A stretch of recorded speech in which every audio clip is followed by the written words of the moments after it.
உலக சமாதான ஆலயம் செய்திகள் வாசிப்பவர் பர்குணன்.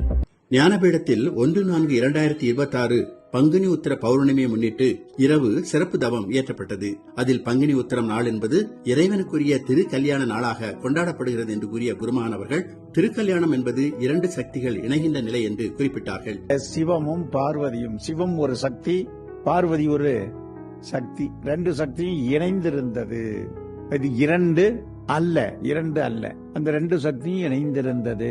உண்மையான நிலையான அந்த சிவநிலையில் எப்பொழுதும் இருப்பது என்றும் கூறினார்கள். தொடர்ந்து தமது அருளுரையில் சிவம் என்பது உச்சி மையம் என்றும், பார்வதி என்பது மூலாதார மையம் என்றும், மூலசக்தியை ஜீவசக்தியை சிவசக்தியோடு இணைத்தலே யோகம் என்று விளக்கிய குருமகான், தியானம் என்பது ஒன்றும் தெரியாமல் இருக்கும் நிலை அல்ல, ஒன்றை அறிந்த நிலை, உணர்ந்த நிலை என்று விளக்கி கூறினார்கள். இந்த பௌர்ணமி சிறப்பு தவத்திற்கு தமிழகத்தின் பல பகுதிகளிலிருந்தும் சிங்கப்பூரிலிருந்து வருகை புரிந்த அனைவருக்கும் குருமகான் அவர்கள் நல்லாசி வழங்கினார்கள். மெய் உணர்வாளர்கள் நலம் பெற்றால் உலகமே நலம் பெறும். ஆகவே நீங்கள் இறை அருள் பெற, பொருள் வளம் பெற பரிபூர்ண நல் ஆசிகள். சந்தோஷம் சந்தோஷம் சந்தோஷம். மேலும் தற்போது உள்ள சூழ்நிலைகள் மாறி உலகம் அமைதி பெற உலக அமைதி காப்போம் என்ற ஸ்டிக்கரை குருமகான் வெளியிட அதை அரங்காவலர்கள் பெற்றுக் கொண்டார்கள். 2/4/2026 மாலை குருமகானின் ஜென்ம நட்சத்திரமான திருச்சித்திரை முன்னிட்டு தென்கையிலை உலக சமாதான ஆலயத்தில் சிறப்பு தியான வழிபாடு நடைபெற்றது. நிறைவாக குருமாதா மற்றும் ஞான ஆசிரியர்களால்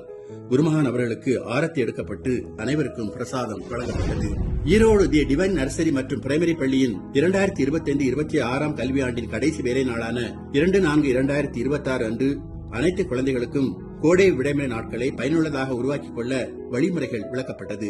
மழலையர் வகுப்பு குழந்தைகளுக்கு ஆசிரியர்களால் தயார் செய்யப்பட்ட வாழ்த்து அட்டைகள் வழங்கப்பட்டன. 5ஆம் வகுப்பு குழந்தைகளுக்கு ஃபேர்வெல் செலிபிரேஷனும் நடைபெற்றது. இந்நிகழ்விற்கு பள்ளி தாளாளர் மெய் ராஜகணபதி அவர்கள் வருகை புரிந்து சிறப்பித்தார்கள். விழாவில் பள்ளி மேலாளர் மெஞ்ஞான ஆசிரியர் சுப்பிரமணியன், முதல்வர் மெய் கே தேவகி, துணை முதல்வர் மெய் பி ராஜலட்சுமி ஆகியோர்கள் மற்றும் அலுவலர் அன்பர்கள் கலந்து கொண்டார்கள். குழந்தைகளுக்கு தாளாளர் நினைவு பரிசுகள் வழங்கினார். குழந்தைகள் 6ஆம் வகுப்பும் நமது பள்ளியில் கொண்டு வர வேண்டும் என்று தங்களின் விருப்பத்தை வெளிப்படுத்தினார்கள்.